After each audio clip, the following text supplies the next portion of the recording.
ভগবান জগন্নাথ দেবের এক ভক্ত মনোহর দাস যখন পুরীর মন্দিরে প্রথমবার আসেন প্রভু জগন্নাথ দেবকে দর্শন পাওয়ার জন্য, তখন তিনি পদ্ম ফুলে ভরা একটি পুকুর দেখতে পান। সেখান থেকে কয়েকটি পদ্ম ফুল ঝোলাতে বেঁধে জগন্নাথ দেবকে অর্পণ করার জন্য নিয়ে আসেন।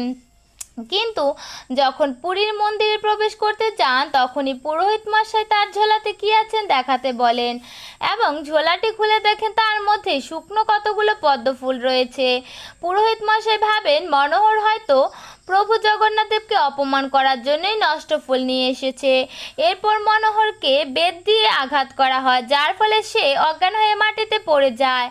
আর সেই রাতেই পুরীর রাজের স্বপ্নে প্রভু জগন্নাথ দেব এসে বলেন, মন্দিরের বাইরে বসে থাকা মনোহরের সকল পদ্ম ফুল আমার চাই। সেই রাতে মনোহরকে প্রভুর সামনে এনে তার ঝোলা খোলা হয়, আর সকলে অবাক হয়ে দেখেন সকল পদ্ম ফুলে একেবারে সতেজ।